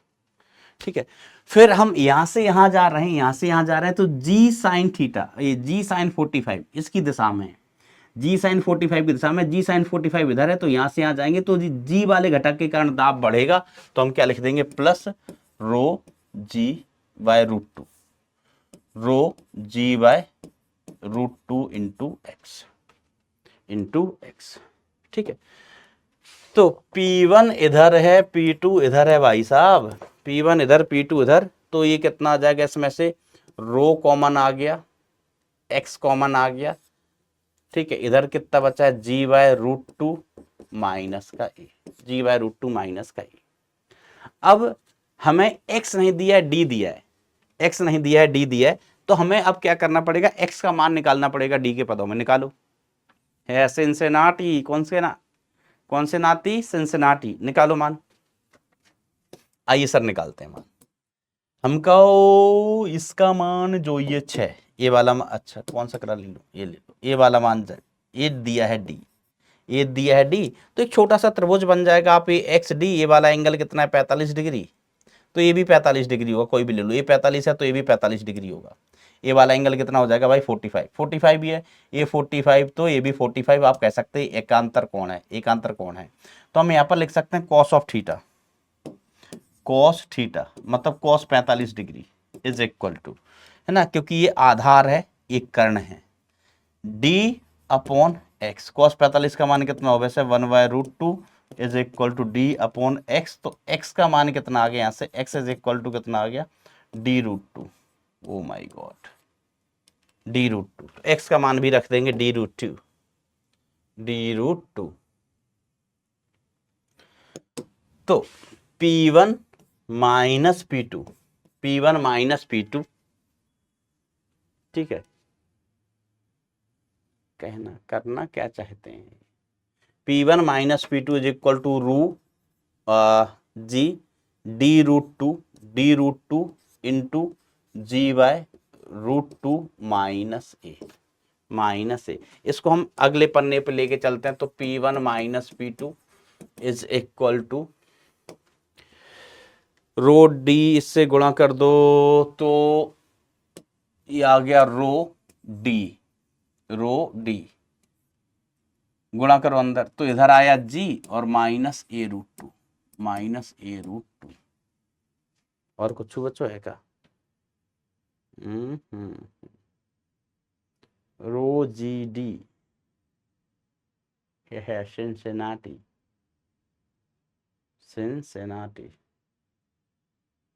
और बीटा का मान कितना है, इसके बराबर, बीटा का मान इसके बराबर है। हमें किसके बारे में चर्चा की गई, सवाल में क्या पूछ रहे हैं कि बीटा का मान इतना है तब इसका मान इतना होगा, ए का मान इसके बराबर है। तो एक काम करो, हमें जो बीटा दिया हुआ है, बीटा किसके बराबर दिया हुआ है, बीटा इज इक्वल टू यहां से आप देख लो, बेसिकली P1 माइनस P2 की वैल्यू, P1 माइनस P2 की वैल्यू किसके बराबर दी है, ये दी है beta into rho g D, ठीक है। हमने इसको कह दिया समीकरण नंबर 2, भाग कर दो P1 माइनस P2 के, या P1 माइनस P2 का मान रख दो। P1 माइनस P2 का मान कितना, beta rho g d. P1 minus P2 का मान कितना, beta rho g d is equal to rho d into g-a√2, g-a√2। अब जो कट रहा है उसको काट दो। सिंसिनाटी, कौन से नाटी, सिंसिनाटी। अब देखो बीटा की वैल्यू हमारे पास कितनी आ गई है, यहां से बीटा इज इक्वल टू जी से हम भाग देंगे तो ये आ गया 1 माइनस a/√2/g, a/√2/g। ये हमें बीटा का मान मिल गया, बीटा का मान मिल गया। अब ऑप्शन अपन को चेक करने हैं। सर ऑप्शन नंबर कौन सा पहले चेक करो, हम का ए वाला कर लो, पहले कौन सा वाला चेक करोगे, ए वाला कर लो आओ। तो ए ऑप्शन हम चेक करेंगे, लतिस मलिंगा कहाँ है ऑप्शन, बीटा बराबर 0 है तब बीटा का मान 0 रखो, बीटा का मान कितना रखो 0। तो हम बीटा का मान अगर 0 रख देते हैं तो 1 माइनस a/√2/g, तो यहाँ से a इधर चला गया, -1 हो गया। g की वैल्यू कितनी आ गई, a√2, g की वैल्यू a√2 आ रही है, या a की वैल्यू इन्होंने पूछा है तो a की वैल्यू कितनी आ जाएगी, a की वैल्यू कितनी आ गई, g/√2। तो ऐसे ही चेक करते चलना है। अरे यार कहाँ गया, जैसा पहला वाला ऑप्शन सही है, पहला वाला ऑप्शन सही है। अब ये कह रहे हैं बीटा, जैसे ऑप्शन 2 है, ये कह रहे हैं बीटा की वैल्यू ग्रेटर देन 0 कब होगी, तो ये तो वैसे ही गलत है कि जब बीटा इतना है तब ये वाला सही है, ये वाला सही है, तो ये तो वैसे ही गलत हो गया, ये तो वैसे ही गलत है। अगर ये सही है तो ये गलत है, ये गलत है। हाँ सर, दूसरे तीसरे ऑप्शन में है ना, तो दूसरा तो वैसे ही गलत हो गया, ये सही है तो भाई ये गलत हो जाएगा, क्योंकि ये अलग अलग कंडीशन है, आंसर सेम है। अब ये कह रहे हैं बीटा की वैल्यू इतनी, तो हम बीटा की वैल्यू कितनी लेके चल रहे हैं, हम बीटा कितना कह रहे हैं, बी ऑप्शन देख लेते, चलो सी ऑप्शन। तो बीटा की वैल्यू ये कह रहे हैं √2 माइनस 1/√2, √2 माइनस 1 अपॉन √2, ऐसा √2 -1 अपॉन √2। अरे यार, √2 -1/√2 है, तब a का वैल्यू g/2 के बराबर है। अरे यार, ठीक है,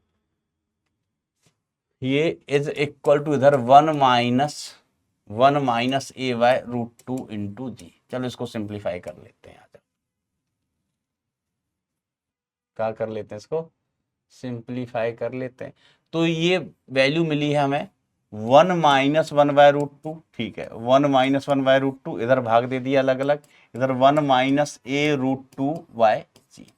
तो 1 से 1 टाटा बाय बाय, 0 से 0, माइनस से माइनस गया, माइनस से माइनस गया, तो g की वैल्यू कितनी आ गई, g की वैल्यू आ गई 2a, g की वैल्यू आ गई 2a, तो a की वैल्यू कितनी आ गई, g/2। क्या ऐसा ही है? हाँ, a की वैल्यू g/2 सही है, सही। अब a आपको चेक करना है। अच्छा, अब ये वाला सही है तो फिर ये वाला गलत हो जाएगा, क्योंकि a की वैल्यू g/2 कब है, जब बीटा इतना है। अब a की वैल्यू g/2 कब है, जब बीटा इतना है, तो ये वाला गलत होना चाहिए। सिंपल सी बात है, सिंपल सी बात है। अगर कोई कह रहा है, अगर मैंने सिद्ध कर दिया कि मेरा नाम अमित है, मैंने सिद्ध कर दिया मेरा नाम अमित है, तो इसका मतलब है कि मेरा नाम आलिया नहीं हो सकता, या कोई भी और रोहित नहीं हो सकता मेरा नाम। कोई कहे कि इस व्यक्ति का नाम बताओ, अमित है या रोहित है, ठीक है, हमने सिद्ध कर दिया कि हमारा नाम अमित से है, इसका मतलब अब हमें मेरा नाम रोहित नहीं है ये सिद्ध करने की जरूरत नहीं है। समझ गए बात को? ऐसा ऐसा है कोई दिल वाला ने।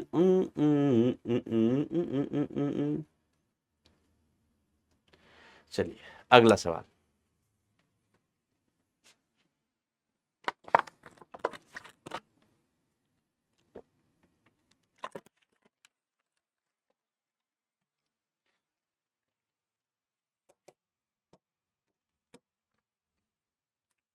बराबर त्रिज्या वाले दो गोलों P तथा Q की घनत्व क्रमशः ρ1 व ρ2 है, ठीक है।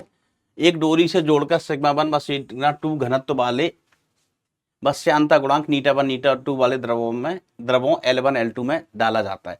साम्यावस्था में गोला P L1 में तथा गोला Q L2 में तैरता है, ठीक है, एवं डोरी तनी रहती है। यदि गोले को अलग से L2 में डालने पर उसका सीमांत वेग, अगर हम गोला P को कहां डाल रहे हैं, L2 में, P को डाल रहे हैं L2 में, अलग से डालें तो उसका सीमांत वेग इतना है, और गोले Q को L1 में डालें तो उसका सीमांत वेग इतना है, ठीक है।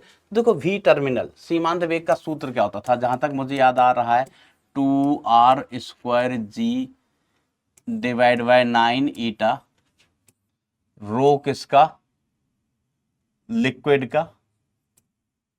लिक्विड का माइनस रो किसका, बॉडी का। हाँ हाँ, नहीं, रो पहले बॉडी का आता है, रो किसका, बॉडी का, माइनस रो किसका, रो बॉडी का माइनस रो लिक्विड का।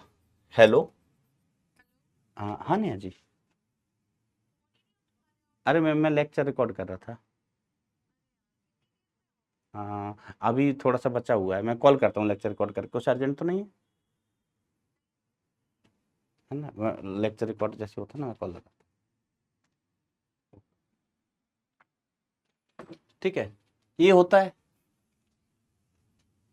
ठीक है, रो बॉडी का, रो लिक्विड का।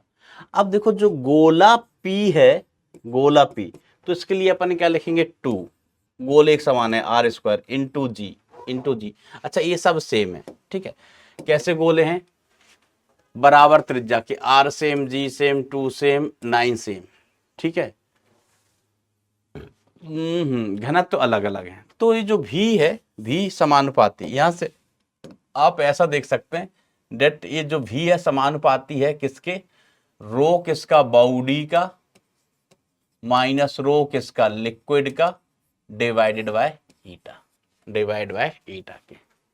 तो सीमांत वेग हम गोला पी का लिखें, गोला पी का, तो गोला पी का घनत्व कितने का है घनत्व σ1, इसका घनत्व है भैया रो1 है, ठीक है। चलिए, इसका घनत्व कितना है, रो1 है,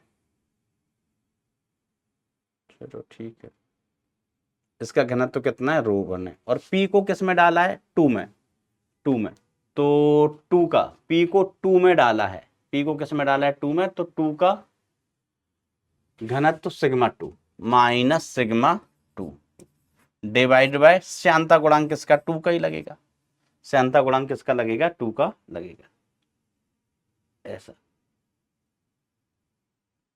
ऐसा ही बोला है। यदि गोला P को अलग से L2 में डालने पर उसका सीमांत वेग इतना हो जाता है, और गोला Q को L1 में अलग से डालने पर उसका सीमांत वेग इतना हो जाता है।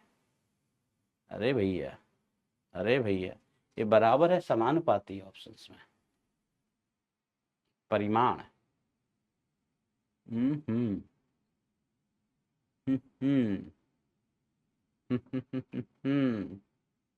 P को 2 में डाल रहे हैं और इसको इसमें डाल रहे हैं, ठीक है, चलो कोई बात नहीं, बढ़िया बढ़िया ना, ऐसे लिख लो, ठीक है। V Q is equal to, अपन क्या लिखेंगे, गोला Q, गोला Q का घनत्व कितना है, रो 2, डाला गया है किसमें, Q को किस में डाला गया है, Q को L1 में डाला गया है, L1 का घनत्व कितना है, L1 का घनत्व कितना है, sigma 1 minus sigma 1 upon L1 का ये श्यानता गुणांक ईटा 1, ठीक है, ईटा 1। तो एक समीकरण तो ये हो गया, दूसरा समीकरण, अब देखो यहाँ पर अपन फोर्स का इक्वेशन बनाते हैं, इस साम्यावस्था में है ना सारी कहानी, साम्यावस्था में देखो बल कौन कौन से लग रहे होंगे, एक यहाँ पर उत्प्लावन बल लग रहा है, इस पर हमने कहा F1, ठीक है, इस पर भी उत्प्लावन बल लग रहा है, हमने कहा F2, नीचे इसका भार M2G, नीचे इसका भार M1G, यहाँ पर तनाव बल T, यहाँ पर भी तनाव बल T, रस्सी सेम है, तनाव सेम होगा। तो हम इक्वेशन बनाए बेटा यहाँ पर इस गोले के लिए, इक्वेशन बनाएंगे तो हम लिखेंगे T plus M1G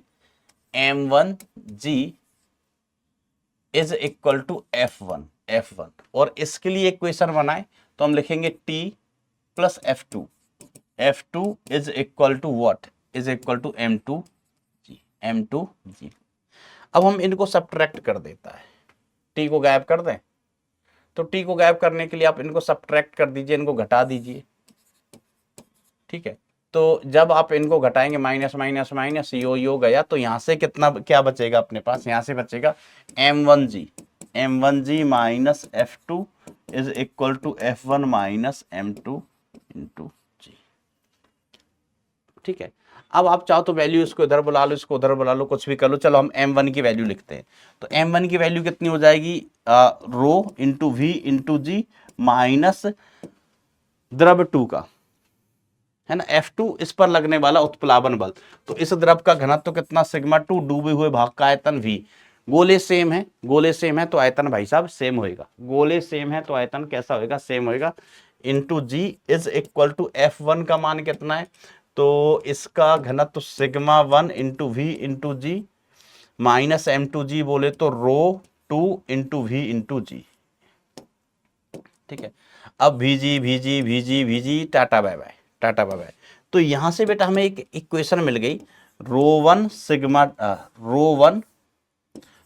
one minus sigma 2 बराबर है, ओहो ये तो बड़ी मजेदार चीज है, सिग्मा 1 माइनस रो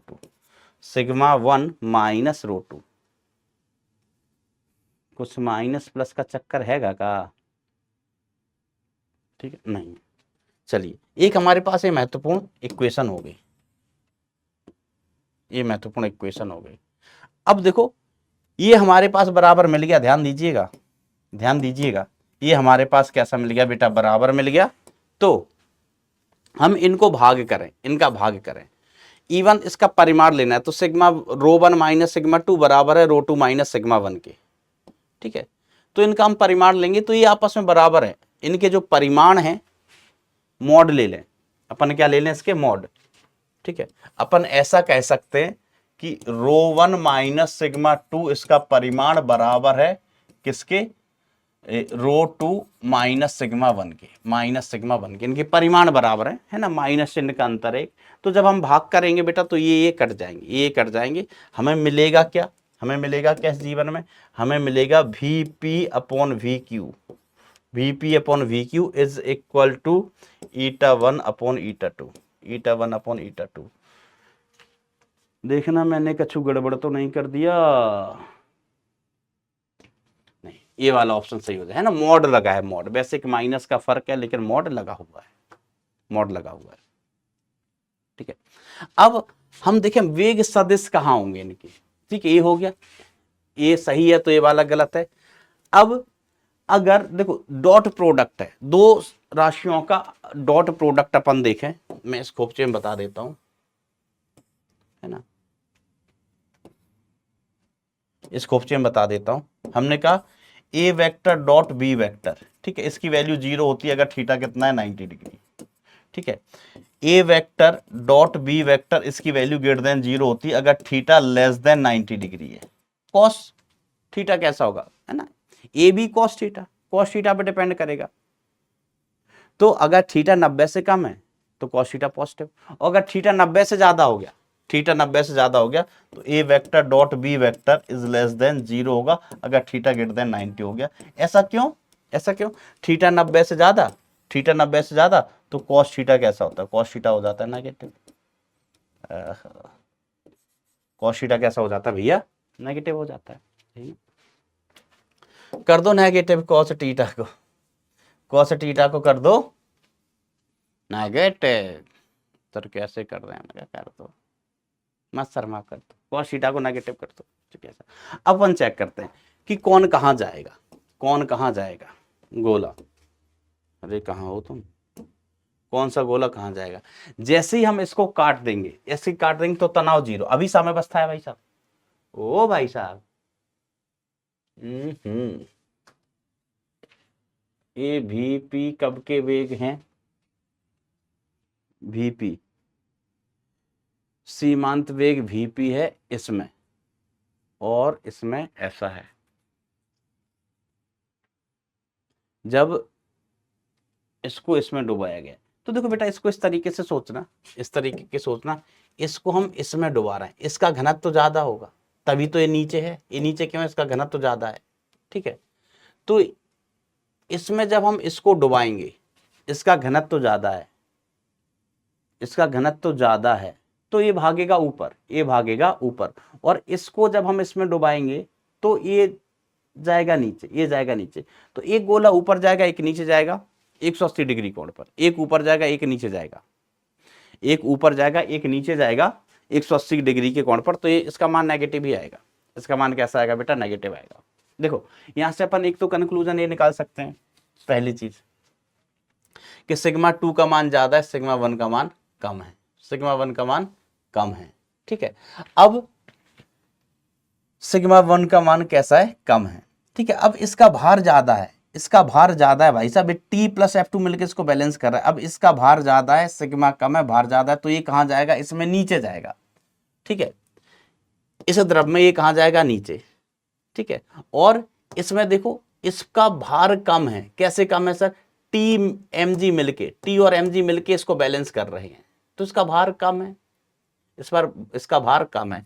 तो जब हम इसको और ज्यादा घनत्व के, इसको और ज्यादा घनत्व के द्रव में मिलाएंगे, ज्यादा घनत्व के द्रव में मिलाएंगे, तो ये कहां भागेगा, ऊपर भागेगा, तो एक गोला जाएगा ऊपर एक गोला जाएगा नीचे। सोच के देखना, सोच के देखना, एक गोला भागेगा नीचे एक भागेगा ऊपर, एक गोला भागेगा ऊपर एक गोला भागेगा नीचे, बस ये द्रव बदलना है, ऐसे नहीं कि जैसे हम यहां भी काट दें, अगर हम इसको यहां भी कट कर देते हैं, यहां से इसको कट कर दें तो तनाव 0 हो गया, तो यहां पर ऊपर की दिशा में बल कम हो गया तो ये जाएगा नीचे, ये जाएगा नीचे, ठीक है। और इस पे नीचे की दिशा में बल कम हो गया तो ये जाएगा ऊपर, ये जाएगा ऊपर। लेकिन ये वीपी नहीं है, ये वीक्यू नहीं है, अभी भी 180 दिख रहा है कि एक ऊपर जा रहा है एक नीचे जा रहा है। आंसर अगर कोई ये सोच के टिक कराता तो भी सही हो जाता, लेकिन ध्यान देना कि वीपी वेग कब है, वीपी वेग कब है, यदि गोले पी को L2 में डाल दें, ठीक है, ये इसी में ऊपर भाग रहा है तो इसमें डालेंगे, इसमें डालेंगे तो ये ऊपर भागेगा ही भागेगा, ठीक है। और ये इसको इसमें डालेंगे, इसको इसमें डालेंगे तो ये कहाँ भागेगा, नीचे। अभी यही कट कर दें, यही कट कर दें तो टी कम हो जाएगा, ये नीचे जाएगा, ठीक है। अब इसको हम और कम घनत्व में डाल रहे हैं, ऊपर वाले का घनत्व कम यहाँ डाल रहे हैं, तो क्यू को यहाँ डाल रहे हैं तो भी क्यू है, तो ये नीचे भागेगा और पी वाला भागेगा ऊपर, दोनों के बीच कोण 180 डिग्री होगा। Fourth option will be the correct. Fourth option भाई साहब आंसर है जाएगा। ऐसा नियम है, ऐसा क्या भैया, ऐसा नियम है। 16 का सवाल एक और देखो, 8 ग्राम पर सेंटीमीटर के घनत्व वाले ठोस गोले पी क्यू का व्यास इतना इतना है, गोले को 0.8 ग्राम सेंटीमीटर के घनत्व तथा इतना फॉइजुले श्यान वाले द्रव में गिराया जाता है, और गोले क्यू को 1.6 ग्राम घनत्व वाले तथा ईटा बराबर इतने वाले द्रव में गिराया जाता है, तो इनके अंतिम वेगों का अनुपात। अंतिम वेग बोले तो सीमांत वेग, सीमांत वेग का सूत्र हमने अभी पढ़ा है, velocity terminal is equal to, जहां तक मुझे याद आ रहा है, 2r² g इंटू रो किसका बॉडी का, रो किसका बॉडी का माइनस रो किसका लिक्विड का, डिवाइडेड बाय 9 ईटा। वैसे मैंने प्रूफ करना आपको बताया है ना, यही सूत्र होता है। अब देखो काका सेम है, दो ठोस गेंद, इनके व्यास अलग अलग हैं, त्रिज्या अलग अलग है, घनत्व अलग अलग है, घनत्व वाले दो ठोस गेंद, तो रो बॉडी शायद सेम है, बॉडी का घनत्व वाले दो ठोस गोले क्रमशः इत्ते को डुबोया गया है ना। रो ऑफ बॉडी सेम है, मतलब मान भी दिया हुआ है, मान भी दिया गया है जी। तो देखो इसका कोई रोल नहीं, इसका कोई रोल नहीं, इसका कोई रोल नहीं, ये सब सेम है, तो हम लिखें गो द्रव वन में वेग, सीमांत वेग, तो v1 इसकी वैल्यू कितनी हो जाएगी, ये हो जाएगी r1² इंटू रो किसका बॉडी का, है ना, रो बॉडी का माइनस सिग्मा 1 कह दो, इसके घनत्व को हम कह देते हैं sigma 1, divided by eta 1, divided by ईटा 1। सीमांत वेग दूसरे का r2² रो किसका बॉडी का सिग्मा 2। देखो बेटा आसान सवाल ही पूछा था, अब ये सवाल तो बहुत ही आसान निकल आया, ये सवाल बहुत ही आसान निकल आया, ठीक है। ऐसे तो अब भाग कर देना, आपको सबके मान दिए गए हैं, ठीक है, ये r1 r2, ठीक है, ईटा 2 ईटा 1 ईटा 2, ठीक है, तो r1 r2 के मान हो गया, ईटा 1 ईटा 2 का मान हो गया, रो बॉडी रो सिग्मा सब दिया हुआ है, रो बॉडी तथा रो सिग्मा बेटा सभी के मान दिए हुए हैं, तो कोई परेशानी वाली बात ही नहीं है, परेशानी का कोई जिक्र ही नहीं है, ठीक है।